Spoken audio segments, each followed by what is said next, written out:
नमस्कार, मैं हूं श्रद्धा। आप देख रहे हैं न्यूज़ 24 मध्य प्रदेश छत्तीसगढ़। एक बार फिर हम हाजिर हैं आपके लिए, आपकी सेहत के लिए, ताकि आप अपनी सेहत का ख्याल रख सके, आप तंदुरुस्त रह सके। सब जानते हैं कोरोना वायरस ने देश में कहर बरपाया हुआ है। ऐसे में न्यूज़ 24 मध्य प्रदेश छत्तीसगढ़ लोगों तक सही और सटीक जानकारी पहुंचाने की मुहिम में जुटा है, ताकि लोगों की मदद हो सके। और आज इस खास कार्यक्रम में हमारे साथ जुड़ रहे हैं डॉक्टर वरुण शर्मा। और कार्यक्रम के दौरान आप भी फ़ोन कर सकते हैं, कोई भी आपका सवाल है तो आप वो भी पूछ सकते हैं डॉक्टर से। डॉक्टर वरुण शर्मा, जो कि MSMCH यूरोलॉजी। बहुत बहुत स्वागत है आपका डॉक्टर वरुण। और बहुत ज़रूरी है आपसे बात करना, इसलिए सबसे पहले तो धन्यवाद करना चाहूँगी आपका सभी की तरफ से, पूरे न्यूज़ 24 मध्य प्रदेश छत्तीसगढ़ की जनता की तरफ से, कि आप अपना अमूल्य समय लेकर आए। और अब आपसे जानूंगी मैं कुछ सवाल जो बहुत ज़रूरी हैं। प्रोस्टेट के संबंध में चिंता करने के क्या क्या सिम्टम्स हैं? सबसे पहला मेरा ये सवाल होगा, कौन कौन से वो सिम्टम्स हैं जो समझ में आए तो उसके बाद सीधे डॉक्टर का रुख करने की ज़रूरत है?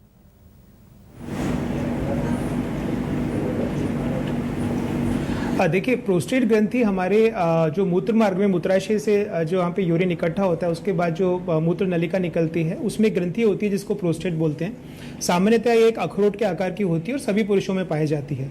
50 वर्ष की आयु के बाद में ये धीरे धीरे इसका जो साइज है वो बढ़ने लगता है। और अगर ये बढ़ता है तो ये मूत्र के मार्ग को अवरुद्ध करने लगता है, जिसके कारण पेशाब संबंधी समस्याएं आने लगती हैं, जो कि कई तरीके से हो सकती हैं। बार बार पेशाब आना, दिन में या रात में, पेशाब करने के लिए जोर लगाना, या पेशाब करने के बाद ऐसे लगना कि पूरा पेशाब नहीं हुआ है, अंदर बच गया है। कभी कभी पेशाब में खून भी आ सकता है और जलन भी हो सकती है। अगर ये सब समस्याएं हैं, 50 वर्ष से अधिक की आयु है, तो आपको अवश्य अपने जो भी निकटतम जो भी चिकित्सक हैं, जो भी यूरोलॉजिस्ट हैं, उनसे परामर्श लेना चाहिए, क्योंकि यही सिम्टम प्रोस्टेट कैंसर के भी हो सकते हैं। तो इसमें बिल्कुल भी विलंब ना करते हुए आपको तुरंत शीघ्र अतिशीघ्र सलाह लेनी चाहिए। ये समस्या कितनी कॉमन है डॉक्टर, और कितने लोगों में ये पाई जा सकती है? और दूसरा, कारण इसके क्या होते हैं ताकि जिसकी वजह से ये प्रोस्टेट की समस्या आती है?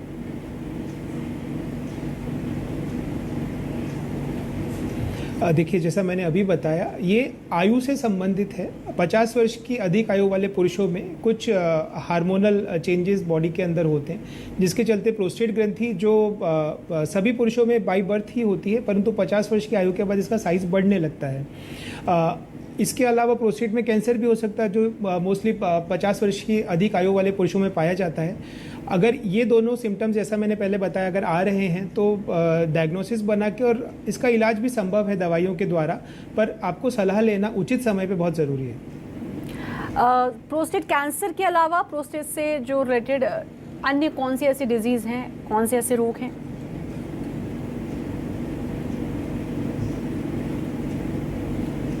देखिए, सामान्यतया जो बहुत ही कॉमन जो है वो मैंने आपको बताया, जो उम्र के साथ प्रोस्टेट बढ़ जाता है, इसको बिनाइन प्रोस्टेटिक हाइपरट्रॉफी या BPH बोलते हैं, वो है। और प्रोस्टेट कैंसर है, जो कि पुरुषों में पाया जाने वाला दूसरा सबसे कॉमन कैंसर है। इसके अलावा प्रोस्टेट के अंदर इन्फेक्शन हो सकता है, कई बार प्रोस्टेट के अंदर सिस्ट बन सकते हैं, या जैसे आप अगर शुगर के पेशेंट्स हैं और उनके अंदर पेशाब में इन्फेक्शन होता है, वो प्रोस्टेट में जा सकता है और प्रोस्टेट के अंदर पस फॉर्मेशन हो सकती है, जिसको हम प्रोस्टेटिक एब्सेस बोलते हैं। स्टोन के बारे में भी जानना चाहूँगी। स्टोन की भी दिक्कत होती है और उसमें भी यूरिन पास करने में काफ़ी दिक्कत होती है, और पेन भी काफ़ी होता है। क्या सिम्टम्स हैं जिससे पता चले कि स्टोन है, और फिर डॉक्टर के पास जाया जाए जल्द से जल्द?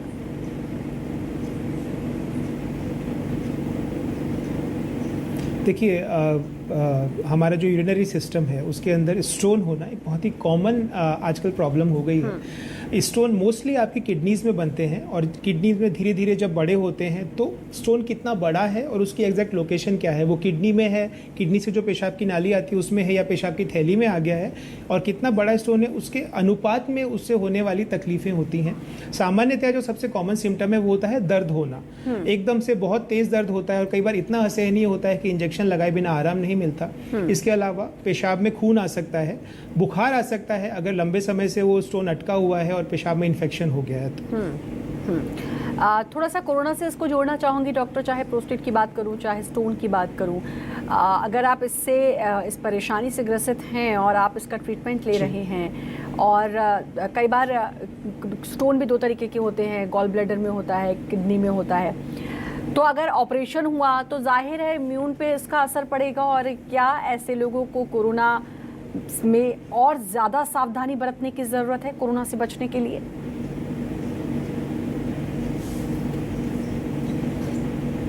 देखिए, कोरोना अभी चल रहा है, सावधानी तो हम सभी को बरतने की ज़रूरत है, परंतु अगर तकलीफ है तो आजकल 2 साल के अंदर हमने बहुत कुछ सीख लिया है। कोरोना के साथ हम रह रहे हैं, हमने अपने प्रोटोकॉल्स डेवलप किए हैं, तो आपको डरने की ज़रूरत नहीं। अगर सिम्टम है तो बहुत सारे साधन हैं, आप वीडियो कंसल्टेशन ले सकते हैं, परंतु सलाह में विलंब ना करें। वीडियो कंसल्टेशन, अगर परामर्श की ज़रूरत है आप हॉस्पिटल आ सकते हैं, आजकल प्रोटोकॉल्स प्लेस में है, आपको डरने की ज़रूरत नहीं है। और अगर सर्जरी की ज़रूरत है तो वो भी आप सेफली करवा सकते हैं। तो इसके लिए एक सर्जरी ऑप्शन है, इसके अलावा एक ऑप्शन ये भी होता है कि मेडिसिन से भी हम स्टोन को दूर कर सकते हैं।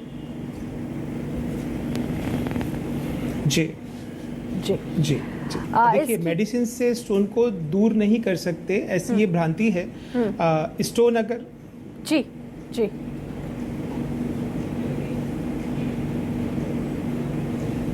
जी डॉक्टर, तो अगर स्टोन का साइज अगर बड़ा है, देखिए यूजुअली 4 से 5 mm तक के स्टोन जिसको हम वेट कर सकते हैं कि वो अपने आप निकल जाएं, परंतु अगर उससे बड़े हैं, दर्द लगातार बना हुआ है, किडनी में सूजन आने लगी है, तो उसको निकालना ही उचित है। स्टोन के ट्रीटमेंट के लिए कब तक वेट करना चाहिए? कुछ ऐसा समय है कि इतने टाइम तक वेट करना चाहिए?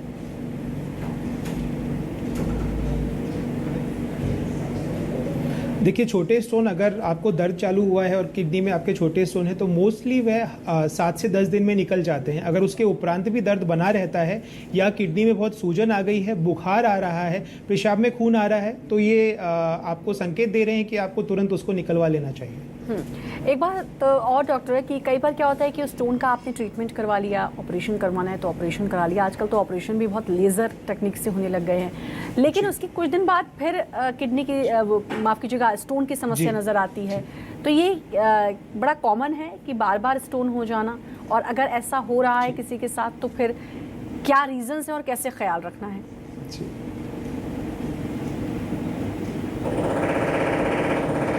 देखिए, अगर देखा जाए तो 50% चांसेस होते हैं अगर एक बार स्टोन आपको बना है तो दोबारा बनने के। अगर आपने मान लीजिए स्टोन बना है, ऑपरेट करवा भी लिया, तो 100 में से 50% लोगों को वो दोबारा बनने वाला है। हम उसको कैसे प्रिवेंट कर सकते हैं? सबसे बढ़िया तो पानी खूब पीजिए। अगर आप दिन में 3 से 4 लीटर पानी पी रहे हैं तो चांसेस कम है कि आपको स्टोन बनेगा।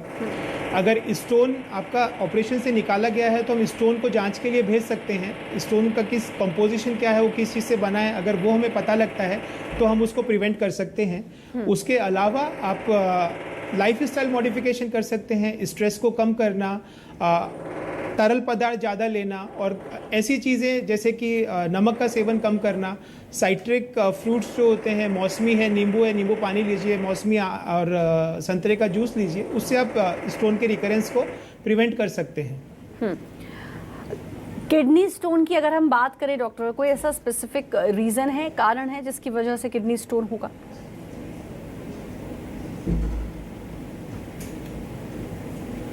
देखिए, सबसे कॉमन तो कारण जिसको हम मेडिकल साइंस में इडियोपैथिक बोलते हैं, यानी कोई डेफिनेट कारण नहीं होता। कुछ लोगों का बॉडी का टेंडेंसी ही होता है स्टोन बनने का। उसके अलावा कुछ जेनेटिक प्रॉब्लम्स हो सकती हैं, यूरिन के अंदर कई प्रकार के सब्सटेंसेस होते हैं, उनको रिलेटेड अगर कुछ मेटाबॉलिक एरर्स या जेनेटिक प्रॉब्लम्स हैं तो बन सकती है। और सबसे कॉमन कारण जो आजकल की दिनचर्या में देखने में आता है, स्ट्रेस बहुत बढ़ गया है, काम के चक्कर में लोग भूल जाते हैं पानी का सेवन करना। सबसे कॉमन कारण है पानी कम पीना। अगर पानी कम पिएंगे तो जो भी यूरिन है आपका वो सैचुरेट होगा और उसके अंदर क्रिस्टल्स बनेंगे जो भविष्य में फिर जाके पथरी बनाएंगे। बिल्कुल। यूरोलॉजी उपचार में विकल्प के रूप में लेज़र का उपयोग कितना लाभकारी हो सकता है और कितना इफेक्टिव ये होगा अगर हम लेज़र ट्रीटमेंट करवाते हैं तो?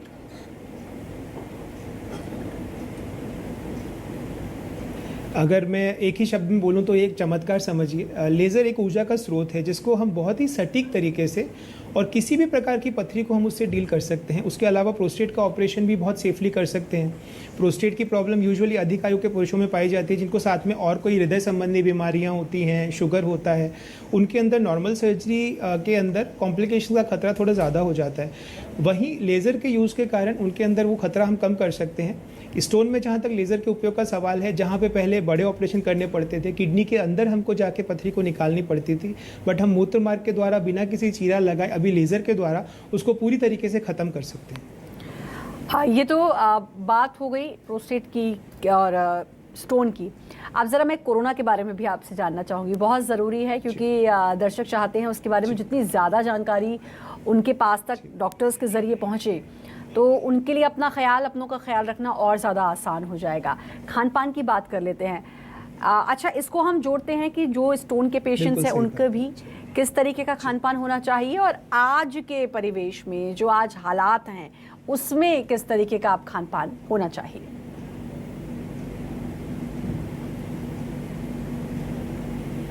देखिए, अगर उसको अपन सारगर्भित करें तो एकमात्र शब्द है संयम। आपको संयम बरतना है सब चीज़ में, आपके आहार में, विहार में, आचार में, सभी में संयम अगर रखेंगे आप, अच्छा खाना खाइए, पौष्टिक खाना खाइए, पानी प्रचुर मात्रा में लीजिए। अगर हम इन सब का ध्यान रखेंगे तो हम काफ़ी सारी तकलीफ़ों से अपने आप को बचा पाएंगे। एक चीज़ और, अभी हम क्योंकि स्टोन की बात कर रहे थे और स्टोन में ऑपरेशन भी होता है, लेज़र आपने कहा एक बहुत ही अच्छा प्रभावी विकल्प है और वो बहुत इफ़ेक्टिव रहता है। किसी का अगर ऑपरेशन हुआ है और अगर उसको वैक्सीन लगवानी है तो उसमें तो कोई दिक्कत नहीं, या फिर उसमें कोई गैप होना चाहिए? जी नहीं, कोई दिक्कत नहीं है। आप आराम से वैक्सीन लगवा सकते हैं, किसी प्रकार का खतरा नहीं है। अगर ऑपरेशन हुआ है या होने वाला है उसके लिए आप वैक्सीन को ना टालें, आप बिल्कुल लगवा सकते हैं। वैक्सीन हम कभी भी लगवा सकते हैं, उससे कोई दिक्कत नहीं है। आचार की बात की आपने, आहार की बात की, विचार की बात की, ये डॉक्टर मुझे लगता है कोरोना काल में बहुत ज़्यादा इम्पॉर्टेंट हैं ये तीनों चीज़ें, लेकिन इसको हम संतुलित करें कैसे? ये हम सबको पता है कि ये होना चाहिए, शायद सदियों से पता है, हमेशा सुनते आ रहे हैं अच्छा खाओ, अच्छे से रहो, अपने विचार अच्छे रखो, लेकिन अब इसको अपनी ज़िंदगी में ढालें कैसे? बड़ा सोच के सोते हैं कुछ लोग, कल तो जल्दी उठेंगे और कल से हम कुछ ऐसा करेंगे कि उसके बाद देखना हमारी हेल्थ बिल्कुल अच्छी रहेगी, हम पतले हो जाएंगे, हम ये कर देंगे, हम वो कर देंगे, लेकिन वो सुबह बहुत कम आ पाती है या कुछ के केसेस में तो वो सुबह आ ही नहीं पाती है।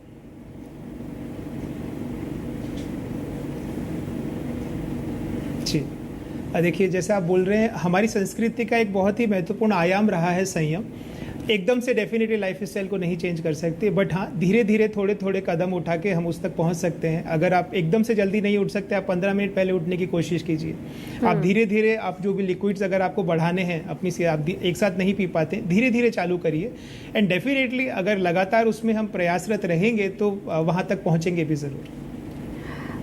बिल्कुल, हालांकि फिर वही बात की बहुत आसान हो जाता है सुनना, और सुनने में कितना अच्छा लगता है कि आप ऐसे करो तो फिर देखो आपकी बॉडी में कितने अच्छे चेंजेस आएंगे, आप हर तरीके से अच्छे रहेंगे। लेकिन कल सुबह इतने बजे उठूंगी, मैं अपनी भी बात करूं या किसी और की भी, लेकिन वो सुबह लगता है कि चलो थोड़ी देर और सो लेते हैं या कल से ऐसा कर लेंगे। जो टालने की हमारी आदत है वो शायद बहुत ख़राब है और वो हमें फिर हेल्दी नहीं होने देती है।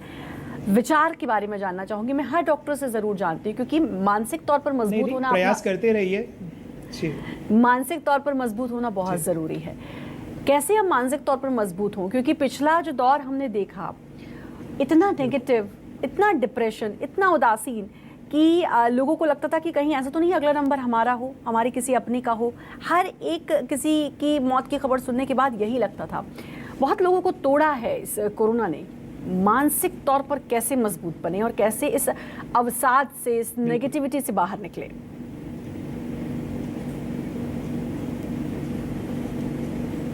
देखिए, जिन्होंने अपने करीबी लोगों को खोया है उनके लिए डेफिनेटली बहुत ही मुश्किल समय है। आप जैसा बोल रहे हैं, अवसाद बहुत आ गया है, नेगेटिविटी बहुत आ गई है, पर धीरे धीरे प्रयास से हम खुद वॉलंटियर करना पड़ेगा, हमें उन्हें रीच आउट करना पड़ेगा, उनको सपोर्ट देना पड़ेगा।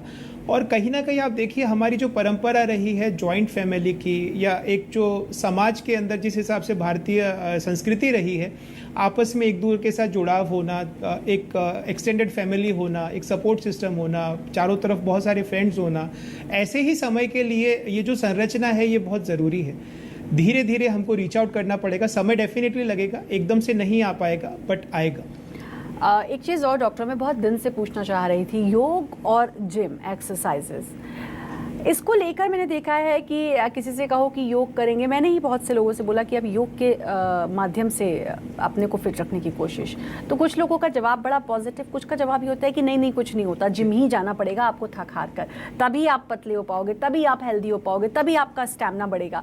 क्या ऐसा है, या फिर योग एक बहुत अच्छा माध्यम है और योग के ज़रिए, क्योंकि आजकल तो जिम भी नहीं खुल रहे हैं, तो ऐसे में यही रहता है कि आप ऑनलाइन कुछ देख के योग करो और खुद को हेल्दी रखो?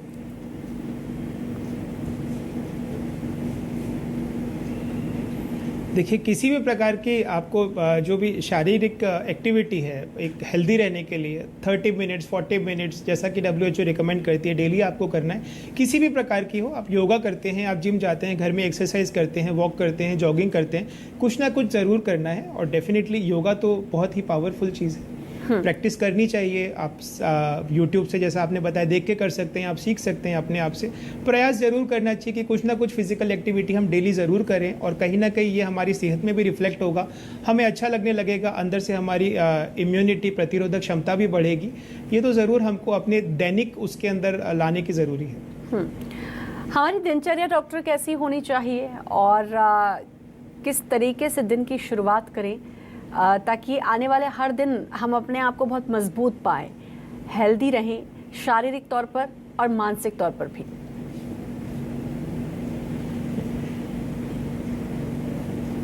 शुरुआत धन्यवाद करके की जा सकती है। सुबह जब उठे तो आप ईश्वर को धन्यवाद करिए कि आज हम आज की सुबह देख रहे हैं। उसके बाद पॉजिटिव रही है, अब जैसा कि हमने बात किया, संयम रखिए हर चीज़ में, और खुश रहिए। देखिए, मुश्किल समय है, बट अगर हम सब खुश भी रहेंगे और दूसरों को भी खुश रखेंगे तो डेफिनेटली चारों तरफ से खुशियाँ आने लगेंगी। खुश रहना बेहद ज़रूरी है। डॉक्टर, ये तो खुश रहने की बात हो गई, और इसके लिए हम कई चीज़ें भी ट्राई करते हैं। आजकल लोग घर में हैं, घर में रहने के बाद डॉक्टर एक बहुत बड़ी समस्या लोगों के साथ हो रही है कि वर्क फ्रॉम होम तो कर रहे हैं, लेकिन वज़न भी बढ़ता जा रहा है, और लोगों का कहना है कि भाई बाहर निकलना नहीं होता, बॉडी का मूवमेंट उतना नहीं है, एक कमरे से उठे दूसरे कमरे में चले गए, खा लिया, बैठ गए, फिर लेट गए, और उससे वज़न बढ़ता जा रहा है। क्या करें, कैसे संयम रखें? वो संयम जो आप बार बार कह रहे हैं वही तो नहीं हो पा रहा, और फिर उसके चक्कर में वजन बढ़ जाता है। जी,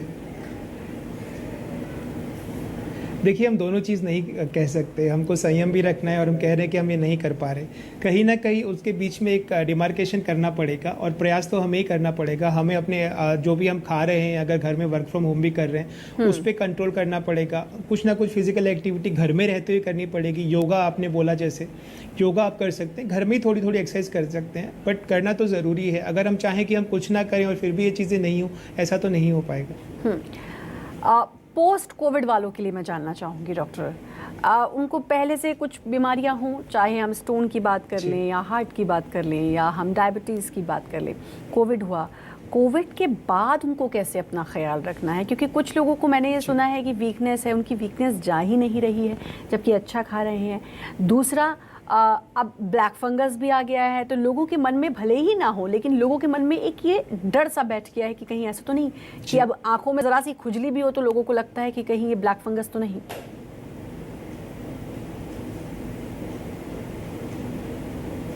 देखिए, ये जिस डर की आप बात कर रहे हैं ये बिल्कुल है समाज के अंदर, क्योंकि लोग बहुत डर गए हैं। परंतु धीरे धीरे हमने बहुत जाना है 2 साल में, कोविड के बारे में भी, अभी रिसेंटली ब्लैक फंगस के बारे में भी। आपको घबराने की ज़रूरत नहीं है। लोगों में पहले से डायबिटीज़, ब्लड प्रेशर, हार्ट की बीमारियां रहती हैं, उनकी प्रतिरोधक क्षमता कम रहती है। डेफिनेटली जो बाकी नॉर्मल लोग हैं उनसे ज़्यादा उनके अंदर चांसेस रहते हैं कि उनको तकलीफ ज़्यादा हो सकती है। कोविड के सिम्टम ठीक होने के बाद भी लंबे समय तक रह सकते हैं, पर हाँ, धीरे धीरे वो भी बेहतर होते हैं। अपनी इम्यूनिटी स्ट्रांग रखिए, पॉजिटिविटी रखिए। अगर आपको डायबिटीज़ है, आप शुगर कंट्रोल रखिए, अपना ब्लड प्रेशर कंट्रोल रखिए, दवाइयाँ नियमित लेते रहिए। आपके जो भी चिकित्सक से आप परामर्श लेते हैं उनके आप रेगुलरली टच में रहिए। आप नहीं आ पाते हैं, आप वीडियो कॉल करिए, ठीक है, बट ये सारा का सारा आप करेंगे तो डेफिनेटली इससे हम बाहर आ पाएंगे। डॉक्टर, एक चीज़ और कि क्या ऐसा है कि जो जिनको कोविड हो चुका और आफ्टर कोविड उनको शुगर होने के चांसेस हैं? ऐसा बहुत सुनने में आ रहा है और देखने में आ रहा है, और अगर ऐसा है तो फिर पहले से ही क्या एहतियात बरते कोविड के बाद कि भाई शुगर को ना देखना पड़े?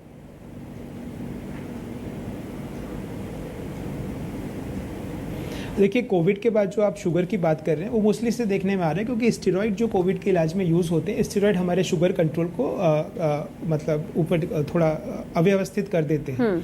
ऐसा नहीं है, यूजुअली ठीक होने के बाद भी कुछ समय तक स्टेरॉइड लेना पड़ता है, उस समय शुगर का ध्यान रखना पड़ता है, परंतु जब आप स्टेरॉइड बंद कर देते हैं यूजुअली आपका शुगर नॉर्मल लेवल पे आ जाता है। पर जितने समय आपको स्टेरॉइड चल रहा है आपको शुगर को ध्यान रखने की ज़रूरत है। बिल्कुल, तो उसके लिए फिर हमें डॉक्टर खाना पीना कैसा, क्योंकि अगर हम अच्छा भी खा रहे हैं, फ्रूट्स खा रहे हैं, बहुत सारे तो फ्रूट्स ऐसे होते हैं जिसमें शुगर अच्छी खासी होती है, तो फिर हमें कौन कौन से वो फ्रूट्स हैं जिनको अवॉइड करना चाहिए? बिल्कुल, जी देखिए, बहुत ही मीठे फ्रूट्स आप अंगूर है और आम है, बहुत रस वाले फ्रूट्स हैं, उनको अवॉइड करिए। रेशे वाले फ्रूट्स आप ज़्यादा लीजिए और डाइटिशियन से संपर्क करिए। आपकी उम्र के हिसाब से आपको क्या क्या बीमारियां हैं, आपका अभी वजन कितना है और आपकी एक्टिविटी के हिसाब से आपको क्या डाइट लेनी चाहिए, वो परामर्श लेके उसके अकॉर्डिंगली आप उसका अनुपालन करने की कोशिश करिए। एक चीज़ और कि कोई अगर कोविड पॉजिटिव होता है उसके बाद ठीक हो जाता है, तो उसके कितने टाइम बाद उसको अपना काम शुरू करना चाहिए? क्योंकि वीकनेस तो बहुत ज़्यादा रहती है कोविड पेशेंट्स को, और फिर उसके बाद कितना गैप रखना चाहिए काम करने में?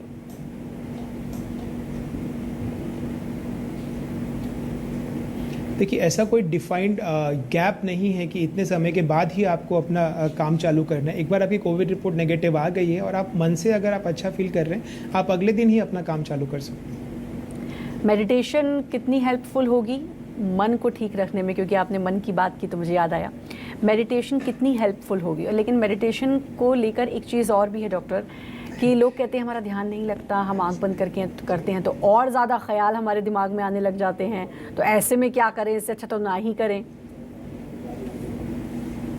जी जी जी, नहीं, ये तो मेरे साथ भी होता है, बट कोशिश करते हैं मेडिटेशन करने की, तो आप ज़रूर करिए और डेफिनेटली उससे फ़ायदा मिलेगा। अच्छी बुक्स, डांस थेरेपी, ये कुछ थेरेपीज़ हैं डॉक्टर, क्या हम इनको अपना सकते हैं जो हम बाहर की कंट्रीज़ में बहुत देखते हैं कि डांस थेरेपी, वहाँ पे तो बहुत ज़्यादा बहुत अलग अलग थेरेपी होती है, क्या उन थेरेपीज़ को हम अपना सकते हैं और उससे ख़ुद को पॉजिटिव और खुश रख सकते हैं? जी जी जी जी, बिल्कुल बिल्कुल। डांस अगर आप करते हैं, बहुत सारी आपके शरीर की चीज़ें जो हैं उसमें इन्वॉल्व होती हैं। आप सुनते हैं, आपका माइंड उसको प्रोसेस करता है, आपकी फिजिकल एक्टिविटी हो जाती है, आप उसको एंजॉय करते हैं। बॉडी के अंदर जो न्यूरोट्रांसमीटर्स होते हैं वो सेरोटोनिन और एंडोर्फिन्स निकलते हैं, उससे आपको प्लेजर मिलता है। तो आप ज़रूर करिए, डांस थेरेपी बहुत अच्छी है। उसके अलावा जुम्बा, किसी भी तरीके की फिजिकल एक्टिविटी, और आपको गाना सुनने से अच्छा लगता है, आपको ज़रूर करना चाहिए। बिल्कुल, तो ये बहुत ज़रूरी है कि हम इन थेरेपीज़ को भी अपनाएं, या फिर हम कुछ अच्छी कॉमेडी मूवी देखें या कुछ कॉमेडी सीरीज़ देखें। आजकल तो सीरीज़ का चलन है, तो उससे हमको बहुत ज़्यादा बेनिफिट होगा। एक चीज़ मैं और जानना चाहूँगी डॉक्टर, क्योंकि एक ये भ्रांति लोगों में है, मैं आपके ज़रिए लोगों तक कहलवाना चाहती हूँ। वैक्सीन को लेकर मैं रोज़ ये करती हूँ कि भाई लोग समझें कि वैक्सीन लगवाना बहुत ज़रूरी है, तो आप ज़रूर लोगों को बताएं कि वैक्सीन लगवाना कितना ज़रूरी है, क्योंकि लोग डरे हुए, लोगों को लगता है उसके बाद बुखार आता है, और कुछ लोग कहते हैं कि उसके बाद मर जाते हैं। तो ये अफवाहें जो फैली हुई हैं, एक डॉक्टर बताएंगे लोगों को, तो मुझे उम्मीद है कि लोगों की समझ में आएगा। जी जी, देखिए, आपने उसका नाम ही अफवाह दिया है, वो वाकई एक अफवाह है। वैक्सीन आपके लिए ज़रूरी है। एक वैक्सीन लगवाने से आपका जो शरीर की प्रतिरोधक जो प्रणाली होती है वो सक्रिय हो जाती है। अगर वो सक्रिय होगी तो बुखार आना, थोड़ा सा बदन दर्द होना, कुछ लोगों में 1 दिन के लिए आता है, कुछ में 2, कुछ में 3 दिन के लिए, वो डेफिनेटली होगा, क्योंकि बॉडी उसको प्रोसेस कर रही है एंटीबॉडीज़ बनाने के लिए। तो उससे घबराने की बिल्कुल ज़रूरत नहीं है। वैक्सीन आपके लिए लाइफलाइन है, आप ज़रूर लीजिए। एक और सवाल वैक्सीन से ही जुड़ा हुआ, पहले 4 हफ्ते का या 5 हफ्ते का गैप रखा गया था, उसके बाद ये थोड़ा और बढ़ा। मैंने मई में वैक्सीन लगाई, मुझे नेक्स्ट डेट सितंबर में मिली हुई है। तो इसके बाद ना जहन में ये ख्याल आता है कि कहीं ऐसा तो नहीं, क्योंकि हमको तो पता नहीं है कि भाई क्या कुछ उसके टेक्निकल टर्म्स हैं और क्या है, कि तब तक उसका असर ख़त्म हो जाएगा पहली वाली का, और दूसरी वाली जो हम लगवाएंगे उसका कोई फ़ायदा नहीं होगा। तो वो जो टाइम पीरियड है एक वैक्सीन के बाद दूसरी वैक्सीन का, वो बढ़ गया है। वहीं कुछ लोग ऐसे भी हैं जिनको 1 महीने के अंदर अंदर 2 वैक्सीन लग चुकी हैं, 1 महीने के अंतराल में। जी जी जी, देखिए, हम अभी समझ रहे हैं कोरोना को, उसकी वैक्सीन को, उसके असर को। तो जैसे जैसे समय बीतता जा रहा है, बहुत सारे मॉडिफिकेशन हम प्रोटोकॉल्स में कर रहे हैं। तो ये नहीं कहा जाता कि वो गलत है, ये सही है या वाइस वर्सा, बट हाँ, डेफिनेटली समय के साथ हम और जानेंगे। ये गैप को एग्जैक्टली यूनिवर्सली डिफाइन होने में समय लगेगा। तो ये गैप खतरनाक तो साबित नहीं होगा? ऐसा तो नहीं कि इस गैप की वजह से आने वाले टाइम में कुछ दिक्कत हो?